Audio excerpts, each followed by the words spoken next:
There are people coming for you, even as we speak. You must not let them find you. You must leave now. Hello?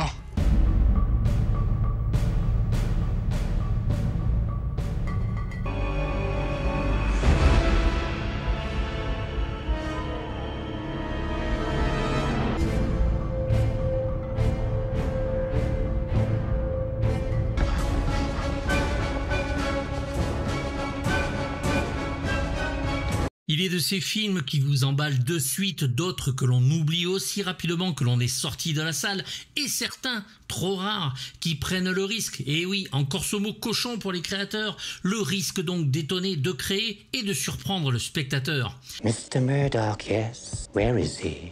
He just left not 5 minutes ago.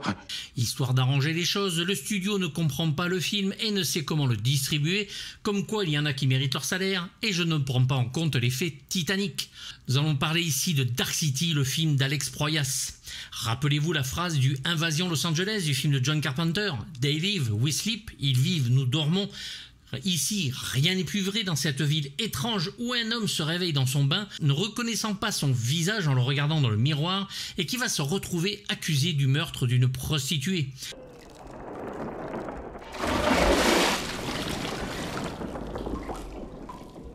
Il est sous l'œil d'un inspecteur de police, Bumstead, sur l'enquête, qui cherche un tueur qui en est lui à ses 6 victimes. Il retrouve sa compagne, Emma, et va se retrouver face à face avec des hommes cauchemardesques, des êtres vêtus de chapeaux et de longs manteaux, semblant avoir de nombreuses facultés avec les armes, de pouvoir voler ou des pouvoirs télékinésiques. Sleep. Now.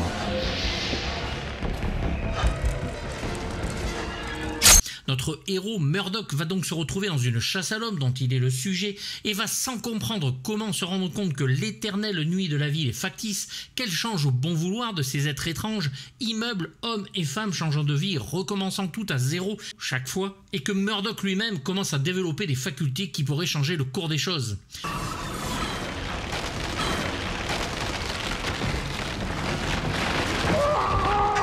Un film difficile à définir, à raconter et qui va ne laisser personne indifférent. Nous sommes donc sur le second long métrage d'Alex Proyas après l'adaptation parfaite qu'il avait fait de la bande dessinée The Crow 3 ans auparavant dont j'avais parlé.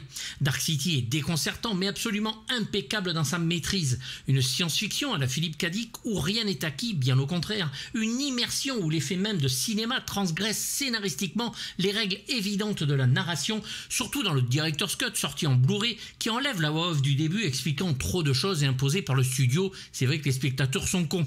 Encore une fois, le réalisateur étonne par son mélange habile entre look rétro et histoire fantastique. On ne sait vraiment pas où et quand se passe le film, jusqu'au final bien sûr, mais le style Proyas, déjà développé dans son film précédent, y est ici transcendé, empruntant encore à l'expressionnisme allemand et au film noir américain.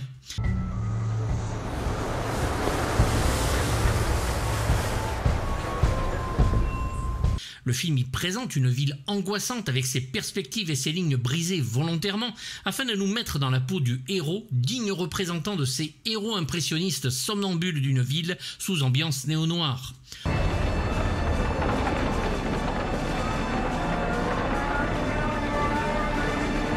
On pense à Fritz Lang, à Orson Welles, à Murnau, à Kafka et leurs personnages du maudit de M à K du procès ou le troisième homme d'Orson dans un monde maîtrisé comme jamais et jamais gratuit.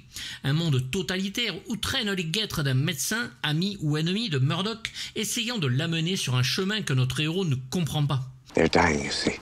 Their entire race is on the brink of extinction. They think we can save them. Le film est aussi une histoire d'amour, deux êtres qui sont attirés l'un vers l'autre malgré les programmations successives des étrangers, la recherche éternelle de l'être aimé et nous donne ce que les spectateurs préfèrent plus que tout au monde, sauf les fans de cynisme, passer de l'ombre à la lumière, ce que le réalisateur fait de mieux ici. I love you, John. You can't fake something like that. C'est un projet qu'il porte depuis un moment et qui, à l'origine, raconte l'histoire d'un détective, film noir donc, travaillant sur une affaire posant plus de questions qu'elle ne donne de réponses, très étrange en plus, et qui perd peu à peu l'esprit. De cette histoire, il en jaillira 2 traitements. Le premier écrit avec Lem Dobbs qui nous donnera les histoires d'À la poursuite du diamant vert de Robert Zemeckis, La manière forte de John Badham, le Kafka justement de Steven Soderbergh avec l'anglais ou Piégé du même réalisateur. Let the tuning commence. La deuxième version sera écrite par David S. Goyer, dont les écrits pour le cinéma ou les comics sont légion, avec, en quelques exemples, Les Trois Blades avec Wesley Snipes et mise en scène par Stephen Norrington, Guillermo del Toro et lui-même, Les Trois Batman de Christopher Nolan, Batman Begins, Dark Knight ou Dark Knight Rises, Man of Steel et Batman vs Superman de Zack Snyder et quelques horreurs, mais nous amène la structure sur ce scénario-là. Sleep. Now. Ce sera pour lui une des meilleures expériences d'ailleurs avec un réalisateur. Proyas est heureux de développer un script loin des histoires classiques, ce qui explique que le spectateur va devoir faire l'effort de se laisser porter. Là encore, un risque. Son but principal est la mise en perspective, le point de vue de chaque personnage que l'on suit par leur narration, de leur point de vue. Il sort de la production de Casper, le gentil fantôme, produit par Steven Spielberg, dont son adaptation trop sombre du dessin animé et son approche gothique ne plaira pas. Dommage, il faut faire du familial ici. You'll rise to greater heights than that, my boy. One day when you're older, you'll understand. Il va donc aller sur Dark City et va nous lâcher, pas de linéarité donc, et une intrigue à l'ancienne. Merci pour ça. Et avec cela, bien sûr, un visuel de fou pour une ville qui sera conçue par Patrick Tatopoulos, directeur artistique que l'on ne présente plus, et qui va être connu dans le monde entier avec sa collaboration sur les films de Roland Emmerich. Fasciné par les spirales et les labyrinthes, Dark City en devient le film idéal pour l'artiste.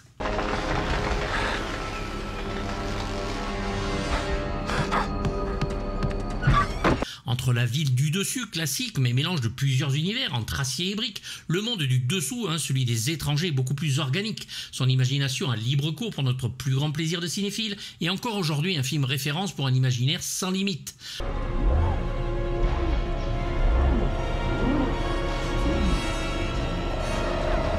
Le monde des étrangers est un amphithéâtre avec en son centre une gigantesque horloge, machine pour reconstruire la ville à volonté. C'est sur un immense plateau de 150 mètres de haut que ce décor sera construit et où le métal rouillé est roi, leur ville du dessous étant mourante.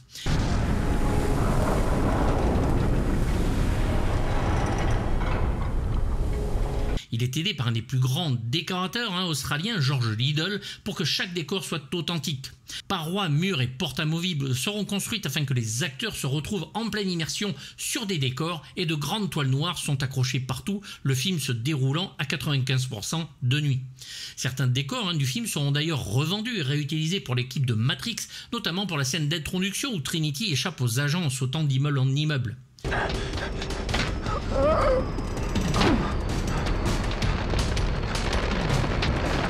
Quelques CGI seront utilisés à moindre coût, mais restent bluffants sur les changements de la ville ou la démonstration des pouvoirs et les vols des personnages, et tout est tourné et produit en Australie.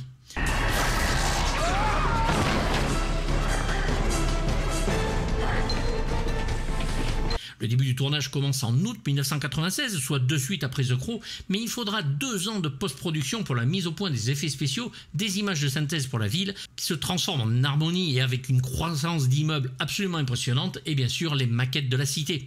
C'est la petite société des films, sous la supervision du réalisateur, qui va réaliser cela.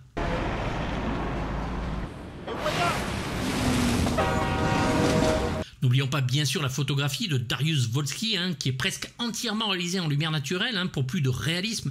Excellent technicien qui a fait ses armes sur The Crow et chez Tony Scott, USS Alabama et Le Fan. Gore Verbinski sur le Mexicain, Les Pirates du Caraïbe du 1 au 4, ce dernier étant réalisé par Rob Marshall. Sweeney Todd de Tim Burton et travaille avec Ridley Scott depuis Prometheus.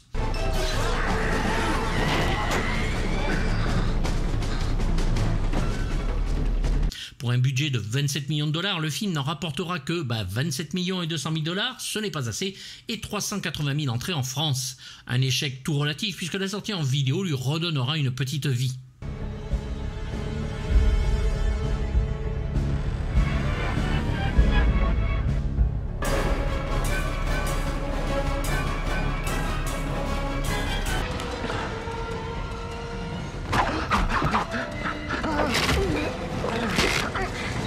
Rufus Sewell est donc John Murdoch, notre héros, un comédien britannique choisi par Proyas pour son côté nouveau et excitant.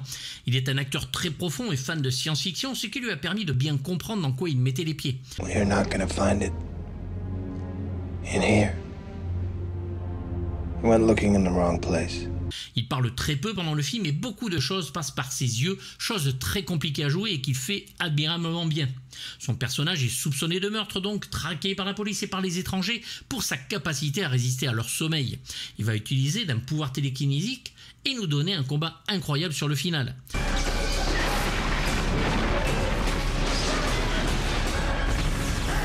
C'est un homme qui court après son identité et un amour perdu et dont le talent de l'acteur sera révélé ici. Il a joué dans le Hamlet de Kenneth Branagh, Carrington de Christopher Hampton, Chevalier de Brian Engeland, La légende de Zorro de Martin Campbell et à la télévision sera remarqué sur 3 séries, Eleventh Hour et surtout Les Piliers de la Terre adapté de Ken Follett et enfin Le Maître du Haut Château d'après Philippe Cadic. C'est la voix de Tom Hanks et de Tom Cruise, Jean-Philippe Puy-Martin qui fait la voix de l'acteur. When marimba rhythms start to play, dance with me. Jennifer Connelly trouve ici un rôle à la mesure de son talent, Emma Murdoch, ou Anna sur la fin, intelligemment mise en scène par un réalisateur qui ne voit pas en elle un objet à désaligner pour changer, mais un personnage à part entière et surtout une vraie femme fatale de film noir. Why are you looking for my husband? Are you going to accuse him of something? Maybe murder. Son apparition en chanteuse de cabaret est époustouflante de par sa beauté lumineuse sous le projecteur qui illumine la scène.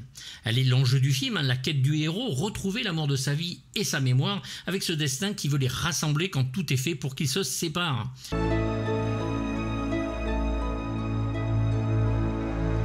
So beautiful here. Actrice passionnée de physique quantique et de philosophie, Jennifer va commencer sa carrière comme mannequin et c'est à 12 ans qu'elle va devenir le fantasme de Noodles dans le Il était une fois en Amérique de Sergio Leone, une scène que personne n'oubliera, son superbe et doux visage non plus. Suivront le Phénoména de Dario Argento, le Labyrinthe de Jim Henson pour ses 16 ans, elle va étudier la littérature anglaise à Yale et Stanford et va tourner dans des films qui, malgré leurs échecs, laissent une trace grâce aussi à sa présence.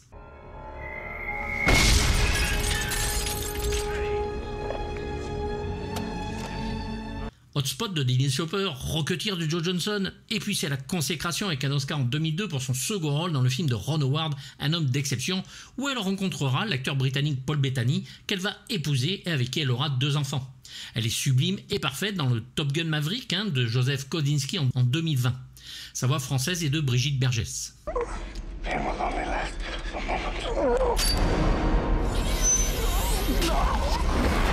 Il n'y a pas ici personnage plus mystérieux que cet homme qui est le docteur Daniel P. Schreiber, interprété, que dis-je, incarné par notre Kiefer Sutherland.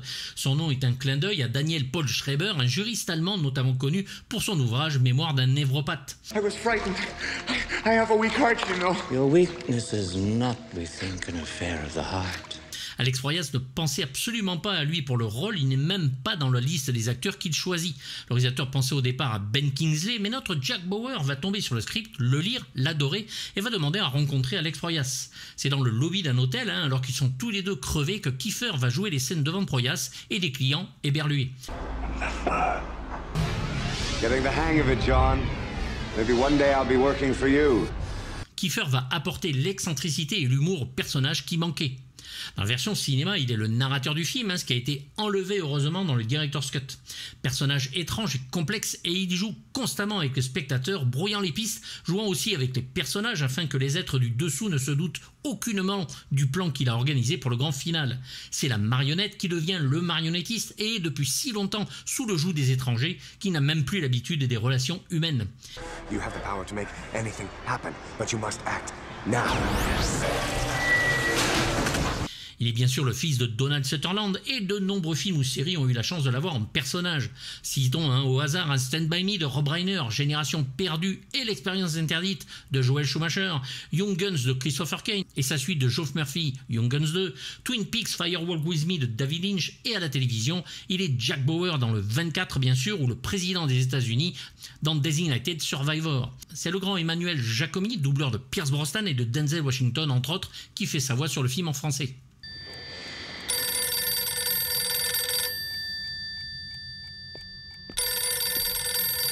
L'inspecteur Frank Bumstead est joué par le regretté William Hurt, personnage inspiré de la première idée du script de Proyas. Il semble sortir d'un roman de Raymond Chandler et l'acteur arrive à donner cette justesse où on sent le flic alors qu'à l'origine il n'y en est pas un puisque reprogrammé. What kind of killer do you think stops to save a dying fish? On le force donc à jouer ce rôle et ressemble à un Hercule Poirot sans ses cellules grises. Il a bien sûr une filmographie très intéressante que je vous conseille d'aller voir. C'est un acteur que l'on adore et il nous manque fortement. Leave me alone with her. There's work to be done. Monsieur Main, ou Hand en VO, est joué par Richard O'Brien. Proyas va l'engager par amour pour son personnage de Riff Raff dans le Rocky Horror Picture Show de Jim Sharman. C'est pour le réalisateur un acteur de grand talent et il va être bluffé par sa performance. Il est parfait dans la vision qu'avait Proyas du personnage de Monsieur Hand, qui va se mettre à tuer les jeunes femmes en suivant, puisque Murdoch est accusé à sa place en essayant de comprendre les humains et parce que l'humain implanté en lui est un tueur en série. We might ask the same question. Yes. Sleep now. On l'a vu dans le Flash Gordon de Mike Hodges, À tout jamais une histoire de Cendrillon d'Andy Tennant ou Donjons et Dragons de Courtney Solomon. François Dunoyer est à sa voix française. Shut it down. Monsieur Livre ou Monsieur Book en VO est interprété par le grand acteur britannique Sir Ian Richardson, responsable des étrangers. C'est contre lui que le combat final va avoir lieu, doué des plus grands pouvoirs parmi ces extraterrestres.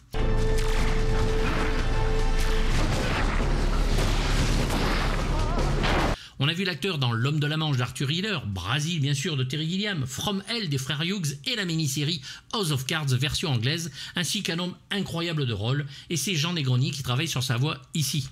Thought his imprint would allow us to track him, yes, but instead we have been brought here. This is irrational. Monsieur Mur ou Monsieur Wall en VO est joué par Bruce Spence, acteur bien connu des films que l'on aime, puisqu'il est surtout connu pour son rôle du capitaine de l'autogire dans Mad Max 2 de George Miller en 1981. Il revient dans un tout autre rôle, mais dans la même saga en 1985, dans le rôle cette fois du pilote Jedediah dans Mad Max Au-delà du Dôme du Tonnerre de George Miller et George Olivier dont j'avais parlé. Sleep now. Il sera l'homme du train dans Matrix Révolution des Wachowski, la bouche de Sauron dans la version longue du Seigneur des Anneaux, Le Retour du Roi de Peter Jackson et d'autres apparitions dans bien des films. Haven't you mugs got anything better to do? Well, I'm just trying to do my job, May. Well, there's a killer out there in case you hadn't noticed. Mais elle est interprétée par Melissa George, dont c'est le premier rôle au cinéma. C'est une actrice australienne qui va commencer dans une série de là-bas, et on la voit pour la première fois au cinéma ici donc, et va enquiller les rôles dans Mulholland Drive de David Lynch, apparaît dans des séries comme Friends ou Charms, mais reste en tête pour le rôle de Lauren Reed dans la série d'espionnage Alias, qui apparaît alors que Sidney Bristow a perdu 2 ans de sa vie et qui va lui ouvrir les portes d'Hollywood. I'll be right out.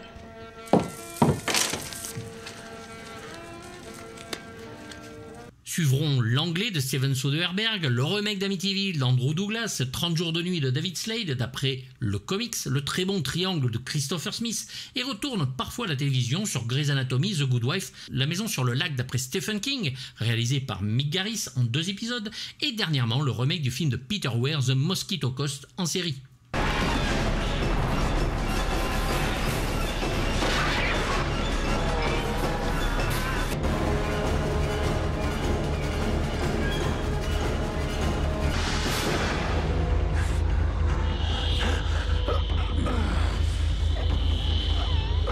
Quel bonheur d'avoir le compositeur Trevor Jones pour composer la musique de ce film. Un album va sortir à l'époque avec la chanson d'Echo and the Bunnymen et celle d'Anita Kesley qui double les chansons interprétées à l'écran par Jennifer Connelly. Make me sway like the lazy ocean hugs the shore. Le disque est édité chez TVT Records et bien que pas mal de musique soit incluse, il en manque quand même beaucoup. Étonnamment, sur la fiche Wikipédia, il est mentionné une version non officielle, pirate donc, de la musique distribuée. Bon, c'est un pirate, ça se distribue pas en Europe, oui, enfin bon, partout dans le monde, puisque c'est un pirate, par RDAF-CD. Bon, autant vous le dire, c'est bien moi, votre serviteur, je faisais la pochette de ces albums, je n'ai jamais rien distribué du tout. J'ai beaucoup ri en lisant cela. Bref, cette version possède 2 disques comprenant 24 titres, pour le premier d'une durée de 62 minutes, et 14 titres pour le second d'une durée de 50 minutes 49, soit le score complet.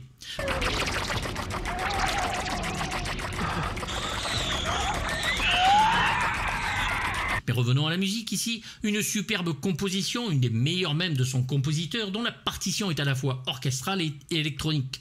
Il y a autant de musique que de films, cela n'arrête jamais, soit à peu près 1h42, une œuvre colossale et impressionnante dont de nombreux thèmes sont présents, ce qui manque cruellement à la musique de film aujourd'hui.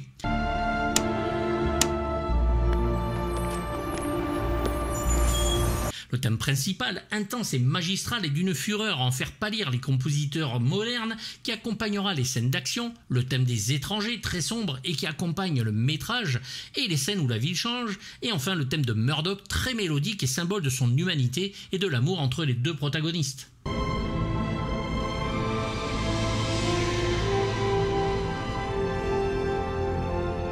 Des chœurs d'hommes puissants associés à la musique nous impliquent littéralement très vite et restent en tête de façon permanente et va même en s'amplifiant. Il réitérera ce genre de musique en plus calme et en mode thriller sur le From Hell des frères Hughes, mais il faut le dire ici, c'est monstrueux de puissance et de bonheur avec des morceaux d'action brillants et explosifs.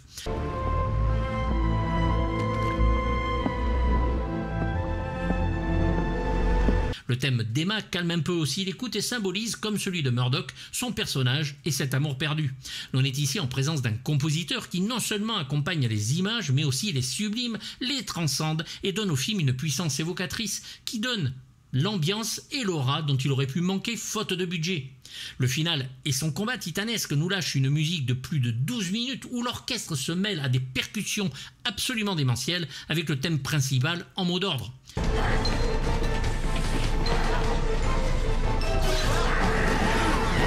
Toute l'étendue du savoir de Trevor Jones y est ici développée, bien que moins absolue que son Dark Crystal, mais inspirée comme jamais. Dark City est une musique, comme l'on dit, massive, aux thématiques aussi fortes que le film, et devient par là même une musique incontournable.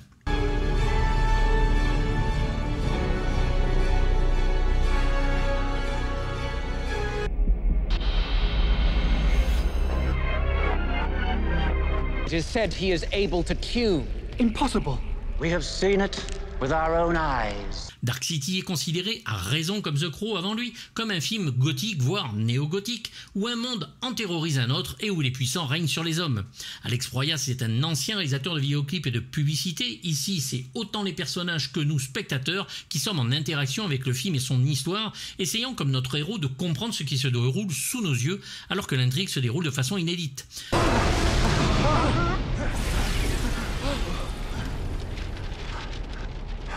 Le pari cinématographique de Proyas est gagné malgré son échec au box-office, comme quoi la fin des années 90 annonce bien l'arrivée des blockbusters décérébrés et même la non-envie de certains auteurs de ne plus prendre de risques, le public ne voulant plus réfléchir au cinéma. D'histoire simple où l'effort intellectuel cinématographique de cette fin de siècle n'est plus demandé, Proyas développe ici pourtant un film et une histoire atypique dont le montage cinéma, contrairement au Director's Cut bien meilleur, est plus facile d'accès, exactement comme l'avait fait le Blade Runner de Ridley Scott en son temps, où on avait ajouté la voix off d'Harrison Ford pour ne pas perdre les spectateurs, incapables d'essayer de comprendre un monde par eux-mêmes.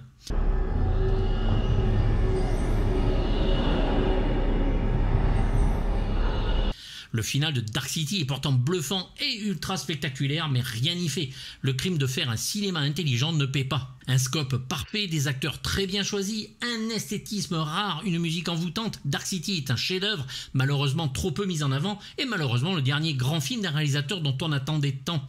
L'échec de ce film, sûrement trop personnel pour le comprendre vraiment, le fera s'en aller vers des œuvres bien moins qualitatives et personnelles. La peur du noir chez Alex Proyas vient de son enfance, où il imaginait dans sa chambre des hommes en noir qui rangeaient tout à leur convenance, et cette peur va aider à nous donner son style si caractéristique et atypique. Un réalisateur qui nous offre ici un sens réel des images, ce qu'elles véhiculent en nous, ce qu'elles disent même de la condition humaine, où philosophie et comic book se mélangent, où le faucon maltais de John Huston croise Akira de Katsuhiro Otomo dans la ville de métropolis de Friesland. Une jouissance absolue.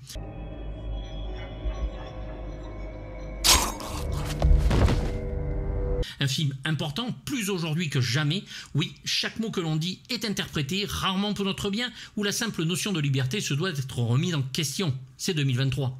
Le climax et sa baston finale restera dans nos souvenirs comme un grand moment de cinéma, dynamique, efficace, et le film montre un talent hors du commun, soutenu par une équipe technique qui nous donne une pure œuvre, un grand classique, un chef-d'œuvre, un 8/6 inoubliable. Oui, je suis un petit peu dithyrambique, mais comment ne pas faire autrement avec ce film qui est carrément, mais on n'a jamais vu ça et on ne verra plus jamais ça derrière, dans ce style-là en tout cas. Le néo-gothique, c'est oublié.